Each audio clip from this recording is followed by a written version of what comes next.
போர் காரணமாக ஈரான் தனது ஹார்முஸ் ஜலசந்தியை மூடி வைத்திருக்காங்க. இருப்பினும் நம் நாட்டுக்கான கச்சா எண்ணெய் மற்றும் கேஸ் கப்பல்கள் அவ்வப்போது பாதுகாப்பாக ஹார்முஸ் ஜலசந்தியை கடந்து நம் நாட்டுக்கு வருகிறது. இருப்பினும் தற்போது 22 இந்திய கப்பல்கள் அங்கு சிக்கி தவிக்கும் நிலையில் அங்கிருந்து இந்தியாவுக்கு பத்திரமாக வர ஈரான் தனி வழித்தடத்தை அமைத்து வருவதாக தகவல் வெளியாகியிருக்கின்றன. இது இந்தியாவுக்கு கிடைத்த மிகப்பெரிய வெற்றியாக பார்க்கப்படும் நிலையில் அதன் பின்னணி பற்றி பார்க்கலாம். அமெரிக்கா இஸ்ரேல் தொடங்கி இருக்கக்கூடிய போர் காரணமாக ஈரான் தனது ஹார்முஸ் ஜலசந்தியை மூடுவதாக அறிவித்திருக்கிறது. மேலும் இந்த ஹார்முஸ் ஜலசந்தியை கடக்கும் கப்பல்கள் மீது தாக்குதல் நடத்தப்படும் என்று ஈரான் வார்னிங் செய்திருக்காங்க. இந்த ஹார்முஸ் ஜலசந்தி நம் நாட்டுக்கு மிகவும் முக்கியமான இடமாகும். சவுதி அரேபியா, கத்தார், ஐக்கிய அரபு அமீரகம் உள்ளிட்ட அரபு நாடுகளிடம் இருந்து ஹார்முஸ் ஜலசந்தி வழியாக நம்மளுடைய நாட்டுக்கு கச்சா எண்ணெய், கேஸ் சப்ளை வருகிறது. நம் நாடு மட்டுமின்றி உலக அளவில் கச்சா எண்ணெய், கேஸ் வர்த்தகத்தில் 20% இந்த ஹார்முஸ் ஜலசந்தி வழியாகத்தான் நடக்கும். இதனால இந்தியா, சீனா உள்பட நம்மை சுற்றிய பிற நாடுகளுக்கு இந்த ஹார்முஸ் ஜலசந்தி கடல் பாதை மிகவும் முக்கியமானதாகும். தற்போது இந்த கடல் வழி பாதையை கடந்து நம் நாட்டுக்கு அவ்வப்போது கச்சா எண்ணெய், கேஸ் ஏற்றிய கப்பல்கள் பாதுகாப்பாக வருகிறது. பிரதமர் மோடி, வெளியுறவுத்துறை அமைச்சர் ஜெய்சங்கர் ஆகியோர் பேசியதை தொடர்ந்து ஈரான் நம் நாட்டின் கப்பல்களை ஹார்முஸ் ஜலசந்தி வழியாக அனுமதித்து வருகிறது.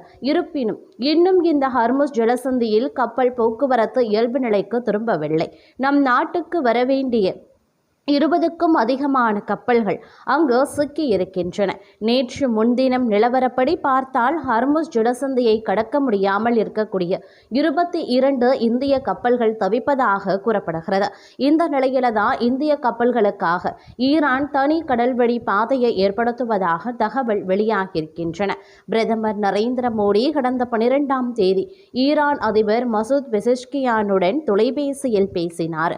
இதையடுத்து இந்திய கப்பல்கள் தனி கடல்வழி பாதைக்கான புதிய நடவடிக்கையை ஈரான் எடுத்திருக்காங்களாம். இதனை கடல்சார் டேட்டா மற்றும் ஆய்வு நிறுவனமான லாய்டஸ் லிஸ்ட் உறுதி செய்திருக்காங்க. இது தொடர்பாக அந்த நிறுவனம் ஹார்முஸ் ஜலசந்திய இந்திய கப்பல்கள் பாதுகாப்பாக சென்று வருவதற்கு ஈரான் அனுமதி வழங்கி இருக்கின்றது. அதற்கான செயல்முறையை தயாரித்து வருகிறது. இந்தியாவின் எரிசக்தி பாதுகாப்பை உறுதி செய்யும் வகையில் இந்த பணி மேற்கொள்ளப்பட்டுள்ளது. தற்போது 2 கப்பல்கள் பாதுகாப்பாக கடந்து சென்றுள்ளது. புதிய கடல்வழி பாதையில் இந்தியாவின் 22 கப்பல்கள் பாதுகாப்பாக செல்ல திட்டமிடப்பட்டுள்ளது. இது தொடர்பான பேச்சுவார்த்தைகளும் நடத்தப்பட்டுள்ளது. மேலும் இந்திய கப்பல்கள் தனித்தனியாக பயணிக்காமல் ஒன்றுக்கொன்று பின்னால் பயணிக்க வேண்டும் என்று ஈரான் அதிகாரிகள் பரிந்துரை செய்துள்ளனர் என கூறியிருக்காங்க. இது தொடர்பாக லாய்டஸ் லிஸ்ட் நிறுவனத்தின் தலைமை ஆசிரியர் ரிசர்ட்மிட் கூறுகையில், இந்தியாவுக்கு எல்பிஜி எடுத்து சென்ற கப்பல் ஈரானின் லடாக் தீவை சுற்றி அந்த நாட்டின் கடல்வழி பாதை வழியாக பயணித்துள்ளது.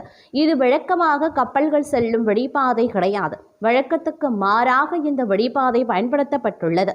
இதன் மூலம் ஈரானின் IRGC கடல்படை மற்றும் துறைமுக அதிகாரிகள் எளிதாக அடையாளம் கண்டு தாக்காமல் இருக்கலாம் என்றிருக்காரு.